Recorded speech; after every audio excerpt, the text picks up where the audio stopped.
Asalaamu calaykum waraxmatullaahi wabarakaatu. Kusoo dhawaada channelkayga Yusra Media. Walaalahayga Soomaaliyeed waxaan ila jeclaystay inaan ila wadaago gabay aan soo tiriyay. Gabaygaas oo ku magacaabay dardaartan. Gabaygaasna waxaan ugula talagalay dadkayga Soomaaliyeed iyo dalkayga Soomaaliya.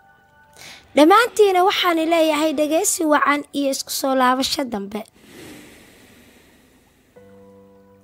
Doqonnimadu waa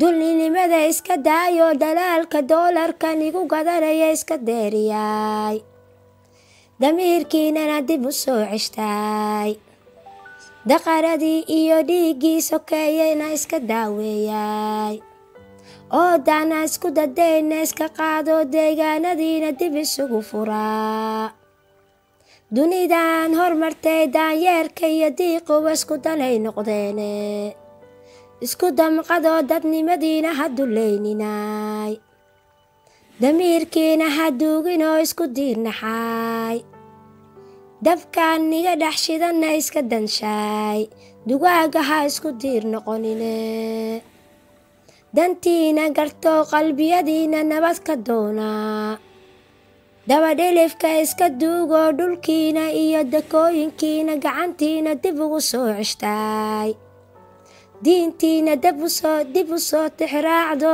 duufaan allan iga timid aysan idoogine dowladiina mideeyo darfaha ha isqabsanine isdaadaheeyay dunidan dayaxa tagtana ku dayday dariskiina daruuftiina ka daboolo ha isdabargoynina aysan igu dabaaldegine dardaartan diiranaani hayaaye ha isdaciifinine isdabar qabtay daqarka iyo dacarta doolarka dunida deeriyeen diidoo shilinkiina dib u soo ceshtay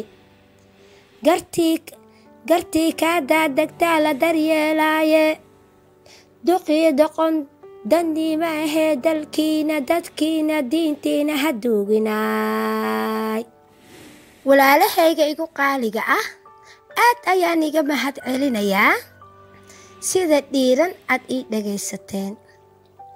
Dhammaantiina waxaan igu dhaafayaa salaanta ugu qiimaha iyo qaayaha badan dunida iyo aakhiradaba.